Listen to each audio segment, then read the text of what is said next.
یہ عام الفعل کا تاریخی واقعہ ہے۔ نبی پاک صلی اللہ علیہ وسلم کی ولادت سے کچھ عرصہ پہلے یہ واقعہ رونما ہوا جس نے پوری دنیا کو حیران کر دیا۔ اس واقعے نے ثابت کیا کہ انسانی طاقت اللہ کی قدرت کے سامنے کچھ بھی نہیں۔ بڑے سے بڑا لشکر بھی اللہ کے حکم کے بغیر کامیاب نہیں ہو سکتا۔ یمن کی سرسبز اور خوشحال سرزمین پر ابراہ الاشرم نامی حبشی سردار کی حکومت قائم تھی جو بہت مغرور تھا۔ ابراہ اصل میں حبشہ کے نجاشی کا ایک تجربہ کار سپہ سالار تھا۔ یمن فتح کرنے کے بعد اسے وہاں کا حاکم مقرر کیا گیا تھا۔ طاقت ملتے ہی ابراہ کا غرور جاگ اٹھا۔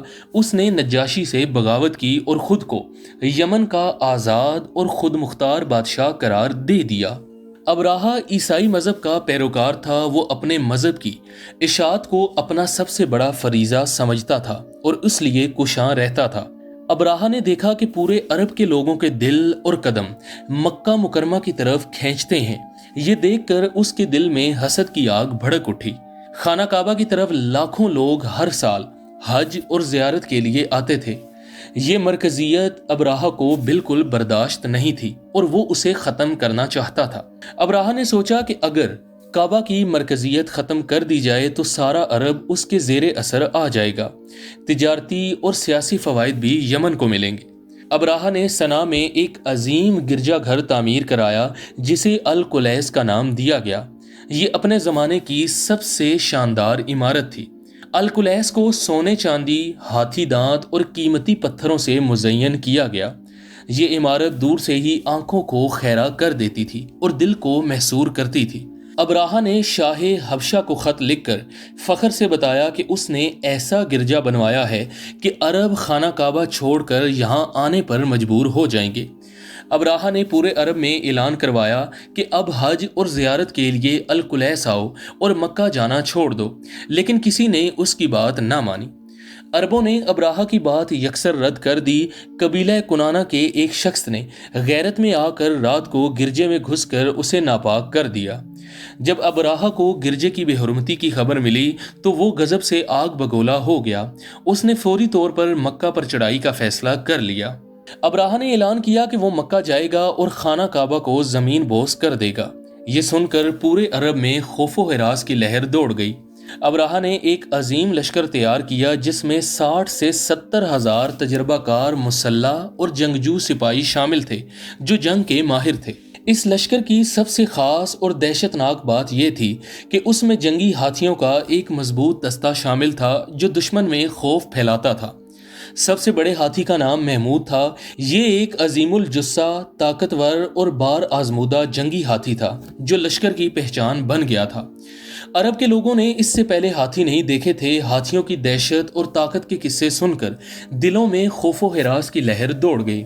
ابراہ کا لشکر جب یمن سے روانہ ہوا اور شمال کی طرف بڑھنے لگا تو راستے میں کئی عرب قبائل نے مزاحمت کی کوشش کی لیکن ناکام رہے۔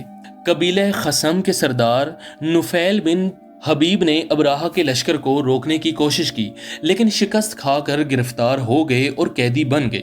ابراہ نے نفیل کو قتل کرنے کے بجائے اپنے ساتھ رکھا۔ نفیل عرب کے راستوں سے واقف تھا، اس لیے اسے راستہ دکھانے پر مجبور کیا گیا۔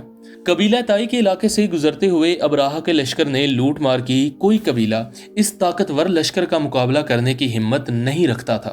جب یہ لشکر طائف کے قریب پہنچا تو قبیلہ سکیف کے سرداروں نے اپنا شہر بچانے کے لیے ابراہ سے صلح کر لی اور اطاعت قبول کر لی۔ سکیف نے ابو رگال نامی شخص کو مکہ کا راستہ دکھانے کے لیے دیا۔ ابو رگال مغمس نامی مقام تک پہنچ کر وہیں مر گیا اور غدار مشہور ہوا۔ عرب تاریخ میں ابو رگال کی قبر پر پتھر مارنے کی روایت پڑ گئی۔ اسے ہمیشہ غدار اور بے غیرت شخص کے طور پر یاد کیا جاتا رہا۔ جب ابراہ کا لشکر وادی مغمس میں پہنچا تو ارد گرد کے علاقوں میں پھیل کر لوٹ مار شروع کر دی اور 200 اونٹ لوٹ لیے گئے۔ لوٹے گئے اونٹوں میں بیشتر مکہ کے سردار عبد المطلب بن ہاشم کے تھے۔ عبد المطلب نبی کریم صلی اللہ علیہ وسلم کے دادا محترم اور قریش کے سب سے معزز بزرگ تھے۔ ابراہ نے مکہ میں سفیر بھیج کر پیغام دیا کہ وہ لڑنے نہیں بلکہ صرف کعبہ گرانے آیا ہے۔ اگر قریش مقابلہ نہ کریں تو خون نہیں بہایا جائے گا۔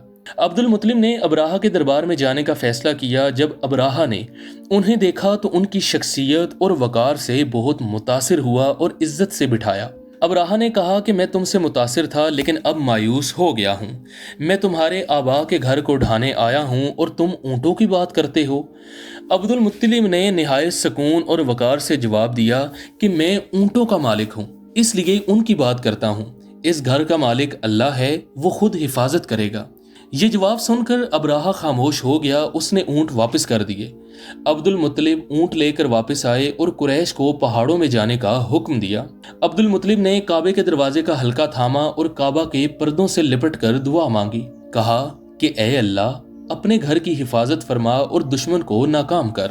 قریش اور مکہ کے تمام باشندے اپنے اہل و عیال کو لے کر آس پاس کے پہاڑوں میں چلے گئے۔ شہر بالکل خالی ہو گیا اور سب اللہ کی مشیت کا انتظار کرنے لگے۔ عبد المطلب بھی دعا کے بعد پہاڑ پر چلے گئے۔ سب لوگ اللہ پر بھروسہ کرتے ہوئے پہاڑوں پر بیٹھے اور نیچے دیکھتے رہے کہ کیا ہوتا ہے۔ صبح ہوئی اور ابراہہ نے لشکر کو مکہ کی طرف روانہ ہونے کا حکم دیا۔ ہاتھی محمود کو سب سے آگے کیا گیا کیونکہ وہ سب سے طاقتور تھا۔ جیسے ہی لشکر مکہ کی سرحد کی طرف بڑھا، ہاتھی محمود اچانک رک گیا۔ وہ زمین پر بیٹھ گیا اور آنکھیں نیچے کر لیں جیسے آگے جانے سے انکاری ہو۔ محاوروں نے ہاتھی کو ہانکنے کی کوشش کی اور نیزوں سے چبھویا لیکن وہ نہ اٹھا۔ یمن کی طرف موڑتے تو چلتا اور مکہ کی طرف موڑتے تو پھر بیٹھ جاتا۔ یہ نشانی دیکھ کر لشکر میں ہلچل مچ گئی۔ سپاہی سرگوشیاں کرنے لگے اور کچھ دلوں میں خوف اترنے لگا، لیکن ابراہہ کا غرور ٹس سے مس نہ ہوا۔ اچانک آسمان کی طرف سے ایک آواز آئی۔ لوگوں نے نگاہیں اٹھائیں تو پرندوں کے گول نمودار ہوئے جو سمندر کی طرف سے آ رہے تھے۔ یہ چھوٹے ابابیل پرندے تھے۔ ہر پرندے کے ساتھ 3 کنکریاں تھیں، ایک چونچ میں اور 2 پنجوں میں۔ یہ کنکریاں چنے کے دانوں کے برابر تھیں۔ پرندوں نے کنکریاں لشکر پر پھینکنا شروع کر دیں۔ جس سپاہی پر کنکری لگتی اس کا جسم کھانے لگتا اور گوشت ٹکڑوں میں گرنے لگتا۔ لشکر میں کورام مچ گیا، بھگدڑ شروع ہو گئی اور سپاہی ادھر ادھر بھاگنے لگے، لیکن کوئی نہ بچ سکا۔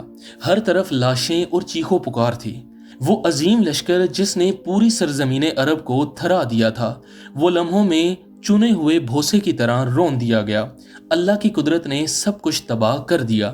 خود ابراہہ پر بھی کنکریاں لگیں، اس کا جسم گلنے لگا اور انگلیاں ایک ایک کر کے گرنے لگیں۔ ساتھی اسے اٹھا کر یمن کی طرف لے چلے۔ ابراہہ راستے میں ہی تڑپ تڑپ کر ہلاک ہو گیا۔ جو مکہ کو تباہ کرنے آیا تھا وہ خود تباہ ہو گیا، اور جو کعبہ مٹانے آیا تھا خود صفائے ہستی سے مٹ گیا۔ اللہ نے یہ واقعہ سورہ الفیل میں امر کر دیا۔